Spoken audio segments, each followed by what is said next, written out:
Your property papers are of no use. Owning property papers doesn't make you the actual owner. Every property owner needs to know about this massive change. Supreme court ನ ಒಂದು recent judgement ಪ್ರಕಾರ ಒಂದು ಪ್ರಾಪರ್ಟಿನ ನೀವು purchase ಮಾಡ್ಕೊಂಡಿದ್ದೀರಿ ಅಂತಂದ್ರೂ ಸಹ ಆ ಪ್ರಾಪರ್ಟಿಗೆ ನೀವು ಬಹುಶಃ ಓನರ್ ಆಗದೆ ಇರಬಹುದು. ಸೇಲ್ ಡೀಡ್ ಇದೆ ನಿಮ್ ಹೆಸರಲ್ಲಿ ಅಂದ ಮಾತ್ರಕ್ಕೆ ಪ್ರಾಪರ್ಟಿ ನಿಮ್ದಾಗ್ಬೇಕಂತೇನಿಲ್ಲ. ಬಿಕಾಸ್ ಸೇಲ್ ಡೀಡ್ ಬರೀ ಸೇಲ್ ಟ್ರಾನ್ಸಾಕ್ಷನ್ ನಡೆದಿದೆ ಅನ್ನೋದನ್ನ ಅಷ್ಟೇ ಪ್ರೂವ್ ಮಾಡ್ತದೆ. ಪ್ರಾಪರ್ಟಿ ನಿಮ್ ಹೆಸರಿಗೆ ಆಗಿದೆ ಅನ್ನೋದನ್ನ ಎಲ್ಲೂ ಪ್ರೂವ್ ಮಾಡ್ತಿಲ್ಲ. ಸುಪ್ರೀಂ ಕೋರ್ಟ್ ನ ಈ ಜಜ್ಮೆಂಟ್ ಪ್ರಕಾರ ಪ್ರಾಪರ್ಟಿಗೆ ನಿಜವಾದ ಓನರ್ ಯಾರ ಹೆಸರು ರೆಕಾರ್ಡ್ ಆಫ್ ರೈಟ್ಸ್ ಅಲ್ಲಿ ಇದೆ ಅವ್ರದೇ ಆಗಿರುತ್ತೆ. ನಿಮ್ಮ ಹೆಸರು ರೆಕಾರ್ಡ್ ಆಫ್ ರೈಟ್ ಅಲ್ಲಿ ಇಲ್ಲ ಅನ್ನೋದಾದ್ರೆ ಆ ಪ್ರಾಪರ್ಟಿ ನಿಮ್ಮದಲ್ಲ.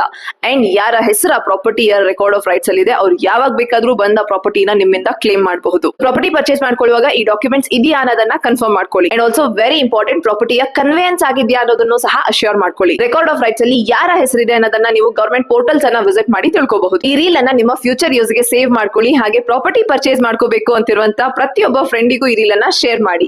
ಹಾಗೆ ಇನ್ನಷ್ಟು ಲೀಗಲ್ ಅಪ್ಡೇಟ್ಸ್ ಗೆ ನನ್ನ ಪೇಜ್ ಅನ್ನ ಫಾಲೋ ಮಾಡಿ.